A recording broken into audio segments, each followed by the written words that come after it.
It always seems like the guys that are putting in the least effort, that appear to be lazy on the outside, are somehow getting the most out of life, and it's not even fair.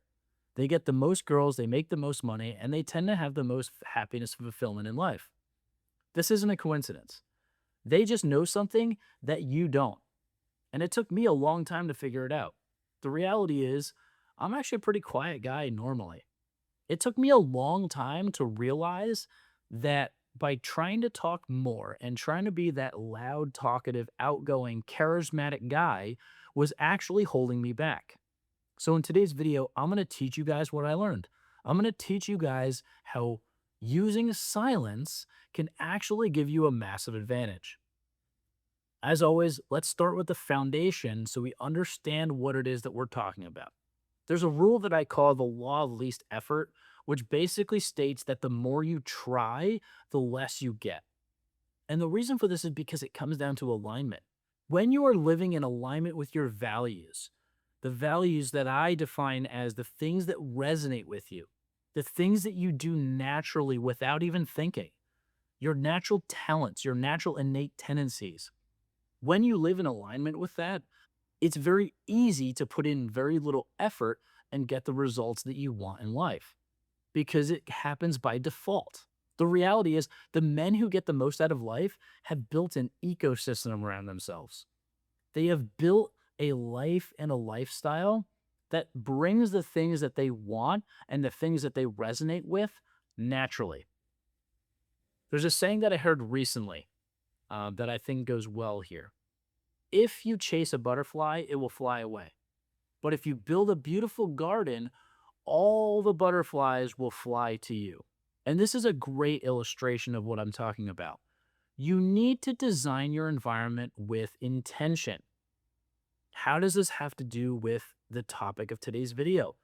The reality is, when you are acting and behaving in alignment with your core values in a way that is effortless, that is automatic, that comes to you by default, that is your garden.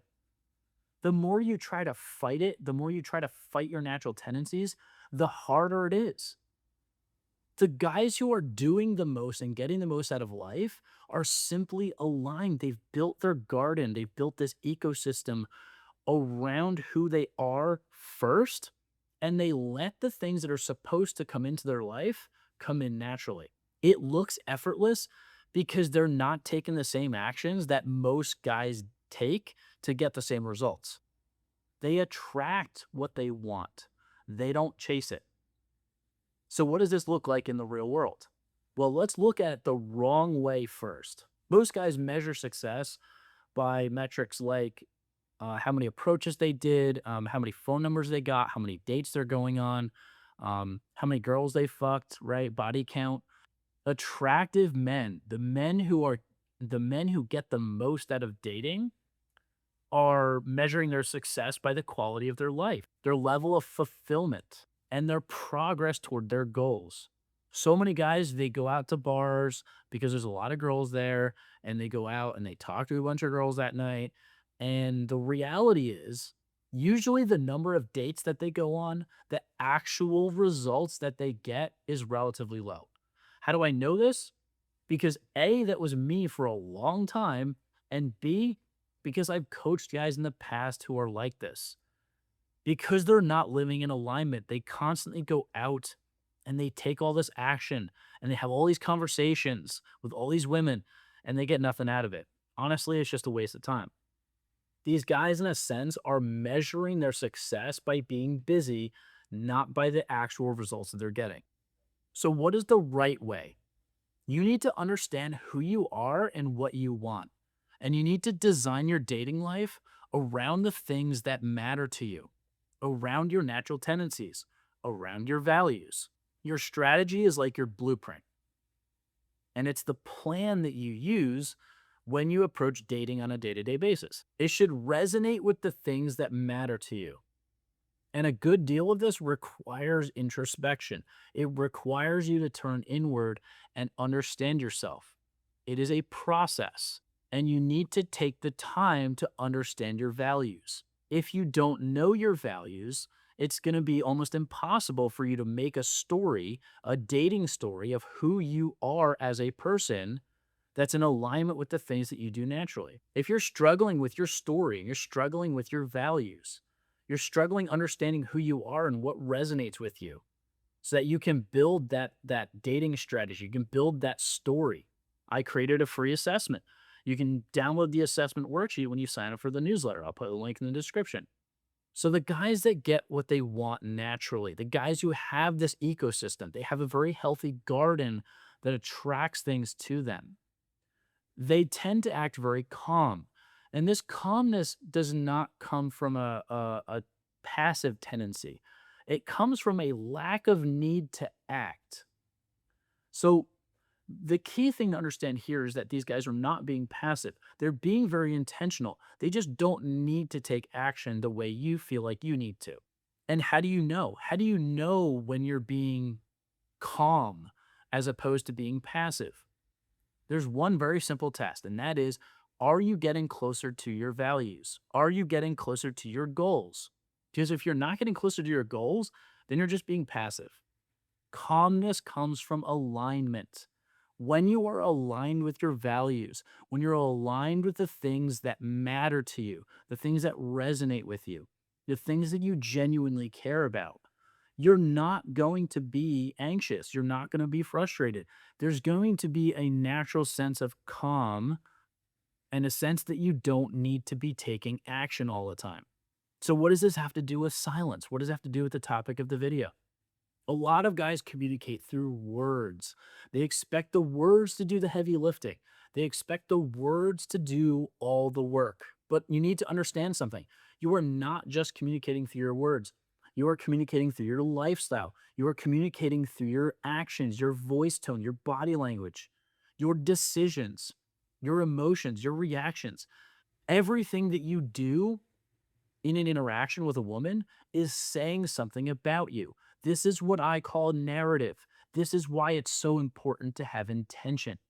And the reality is, women want to connect and not just through word. They want to connect through values. They want to connect through shared experiences. They want to connect through shared understanding, similar mindsets, similar life choices. There's much more depth to a person than just simply the words that they speak. So you need to know your values. You need to know the things that matter to you, the things that resonate with you, the things that you do naturally, normally, the things that are effortless to you. All of these things ultimately come together and make up the story of who you are, of the character that you are playing in life. When you communicate through alignment, you are not just telling words, you are telling a story. You are telling the other person who you are as a person. So, why do guys fall into this trap? If it seems so obvious, why is it that so many guys fall into this trap of, I have to say more, I have to do more, I have to be that outgoing, charismatic guy? People need to like me. It comes down to fear. Guys are afraid that if they stop talking and that the interaction isn't constant, that she will lose interest, that she won't want to talk to him unless he keeps the interaction going. This comes from a position of insecurity. But the reality is, these guys are all missing the same thing. They're focused on the action, not what actually gets the girl. And these are two different things, and you need to understand the difference. Here's the raw truth: over communicating, over talking is approval seeking in disguise. If you behave within your core values and you behave within the realm of the things that you normally do, if talking a lot isn't one of them, then you're approval seeking. You are out of alignment. You are putting in effort. And if you're liking this video, hit the like button and leave a comment if you have any thoughts. I do like to hear what you guys have to say. Counterintuitively, silence is actually part of your communication. It's a part of how you communicate your personality. It is a reflection of who you are. So if you're the kind of person and you're like me and you don't really like to talk that much, then silence is really just a reflection of the way you behave normally, naturally. It is in alignment with your values. It is effortless, but it is also not passive because you are telling her who you are. Silence is not the absence of communication. Silence is not the absence of communication. It is part of the communication. It is part of your narrative. It is part of letting the other person know who you are as a person. This is what alignment really is. This is why the stuff that I'm teaching, like, it should be taught everywhere, but it just seems like nobody is. The silence itself is like a tool. It's no different than a hammer or a screwdriver. You just need to know how and when to use it. And this is not something that someone can tell you, this is when you're supposed to shut the fuck up. This is when you're supposed to talk, right? It's based on circumstances and it's based on who you are as a person. So let's understand what silence is. Let's understand what it does for you.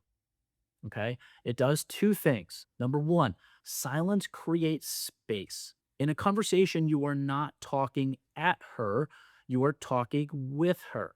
She needs to be involved. An interaction is a two-way street. If you're the one doing all the talking, that is not a conversation. Silence gives her space to respond, it gives her space to think, it gives her space to reflect on her emotions and to express herself. This makes a woman feel at ease. Women thrive on sharing emotions. They want to open up to a guy who seeks to genuinely understand who they are. Women thrive on emotions. Silence simply gives her that opportunity. It gives her the opportunity to contribute to the interaction. But there's something else that's even more important. Silence creates tension. Yes, that discomfort that you feel when you feel like the conversation kind of ran out of gas and there's this palpable discomfort in the air. Well, she feels the same thing, but she feels it differently than you. It's the same emotion, but she interprets it differently. And this interpretation is based on context. The example I like to use is, imagine you're going up a roller coaster and you're going up and up and up and up and up, and you get to the very top and you look down and there's a huge drop all the way to the bottom. You're not afraid. You're exhilarated. That's part of the experience of being on a roller coaster. But now I want you to imagine that somebody takes you to the top of a 20-story building and they push you toward the edge. You're going to be scared shitless. And this is how a lot of guys feel. A lot of guys feel like talking to a woman is life or death. Oh, I have to risk it all to go over there and talk to her. No, you fucking didn't. You walk away and she says no, you haven't lost anything. But guys treat it like some life and death experience. You're at the top of the 20-story building, but she is at the top of the roller coaster. For her, it's the same emotion, but it's interpreted differently. She feels it as exhilaration. She is in the presence of a man who can handle tension, who's calm with discomfort and knows how to handle his emotions. Your calmness in this tension builds on the attraction. It's part of what's making her like you. This tension that you are able to handle so calmly is arousing for her. It's exhilarating. Now you might be thinking to yourself, oh, but what if I make this tension awkward? What if I try to make a silence and it gets awkward? Well, I'm going to give you a piece of advice that I heard all the way back in high school, years and years and years ago. One of my high school friends, who was at that time always better with women than I was, he was a guy who's just natural. He told me one very important thing that stuck with me all these years. And he said, Ethan, it's only awkward if you make it awkward. Now, while this is a half truth, it does represent the dynamic particularly well. There's a fine line between healthy tension and awkwardness. And the reality is, you're going to overstep that boundary from time to time. And that's okay. Sometimes they're going to make it a little bit awkward and she's going to walk away. Sometimes they're going to make it a little bit awkward and she's going to be like, that was weird, right? Just be okay with it. The most important thing that you can do as a man is be calm. Be okay with any eventuality, any outcome. This is one of those concepts that as a coach, it's really hard to teach because it's one of those unteachable lessons. You kind of just have to learn it by doing it. But I can promise you guys that even the worst case scenario, even if it plays out, it's really not that bad. I have had some incredibly cringy moments, especially earlier in my 20s when I was learning this stuff, and I'm still here and I'm crushing it. At the end of the day, it's usually a lot less awkward than you think. And FYI, sometimes progress feels like going backwards. It's not always a straight line up. I want you guys to understand that. Even if you do make it awkward, sometimes that just adds to the dynamic. It adds to that humanness of the interaction. It allows for something to kind of catch on to, right? To connect with. So how do you know if the tension's healthy, or how do you know whether or not she's turned off by, this thing that you did wrong, that you think you did wrong? Well, one simple question: is she still there? If she's still with you and she's still talking to you, you're good. That's all you need to know. That's the only indicator that you need. Because if she was turned off, women have a way of making themselves scarce very quickly. It's not what you say or what you do that seduces a woman, but it's how she thinks, how she feels when she's around you. Silence is one of those things that allows her the space to use her imagination, to picture herself being with you, doing things with you. And in that way, a woman's imagination is the greatest aphrodisiac. It isn't something you can use by force. It isn't something that you can be like, oh, yeah, I did the silent thing here, right? And it worked or it didn't work. This isn't a tact. This isn't a gimmick. Guys try to force the interaction by talking more, but don't do the opposite. Don't try to force things by talking less. Don't try to be that super calm, chill guy. Communication is an expression of yourself. It's an expression of your emotions, expression of your desires. It's an expression of your story. It is your narrative. It is the thing that you are using to interface with the other person. And if you're just fixated on trying to get the result, to try to get the interaction that you want, you're being selfish. You are chasing those butterflies, and they are going to continually fly away over and over and over again. Guys, I can tell you from experience, it is the guys who care the least, the guys who are just living and loving life and communicate with women every day, are the guys who crush it because they're easy to connect with. They're disarming in how calm they are. These guys have an ecosystem. They have built a life and a lifestyle around themselves. They have built a garden, so to speak, that attracts the butterflies to them. But it doesn't attract all women, it attracts the right women. You don't need all the women, you just want the right ones. And a big part of this is social proof and lifestyle alignment. Are you living in alignment with your desires? If you're a player or a fuckboy and you never have women around you, your garden's not very healthy. If you're monogamous and you want connection, but you never seem to have a girlfriend or any female friends around you, your garden is also not very healthy. It needs to be cultivated. You need to figure out what your values are. You need to understand who you are as a person and the person that you're trying to be in the world. And that's where a lot of guys come to me for help. So if you're interested, if you want my help, I'll put links in the description. Your ecosystem, your garden, so to speak, is part of your environment. It is the thing that you build around yourself. It is where you choose to live. It's the friends you choose to have around you. It's the things that you do every day. All of these things play a role in whether or not you get what you want out of life. And I want you guys to be strategic. I want you to be intentional about how you're living your life. Sometimes this can literally mean moving to another city or even another country. If it gets you closer to being in alignment with your goals, then you need to do that. And your ecosystem, much like a garden, has to be tended. You have to remove the weeds. You have to remove the toxic elements from your life. Women that bring you drama, guys that judge you and hold you back, you need to let them go. That is a big part of getting what you want in life. You need to remove the elements that are actively sabotaging the attraction forces that are pulling things into your life. The reality is, silence doesn't just create attraction, It reveals who belongs in your life. The women who don't contribute to your life, the women who don't actively make it better in some way, simply don't belong. And you need to remove them. You need to weed them out. A relationship is a two-way street. You owe her nothing, and you owe yourself everything. You are responsible for your life and whether or not you are getting what you want out of life. This is exactly what silence tells you. If you're out and you're talking to a woman for the first time and she can't be bothered to carry on the conversation if you let it drop, she's probably not the best fit for your life. She's probably not that interested in engaging with you in any meaningful way.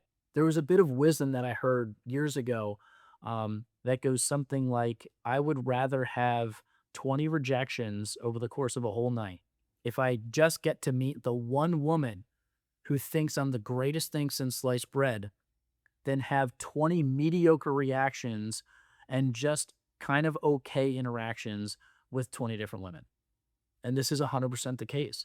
The benefit that the one right woman will bring into your life is massively outweighs all the other interactions that you have. And this is regardless of the type of relationship that you want. Even if you're just looking for a hookup, you don't need to talk to 20 different women, right? You're just looking for the one who's super, super down for you. And it's the same thing with marriage. You don't need to have 20 different women that you're dating simultaneously, and maybe one of them will be a good wife material. No, you just need to find the one that aligns with you the most. So, how do we learn how to use silence with intention? Well, here's an exercise that I could give you and see if it works. The next time you're in a conversation with a woman, take any moment where you feel like you need to say something and just don't. It doesn't matter what the moment is. You just need to see what happens, and you'll be surprised. Give that a shot. Let me know. Let me know in the comments. My name is Ethan. I started the Men's Lab to help guys get genuine results, real results in their dating lives through alignment. So if you're tired of the conventional dating wisdom and the primitive solutions that they provide, see the links in the description. Press the like button if you like this video and hit subscribe if you want to get notified for future updates. Otherwise, I'll see you guys next time.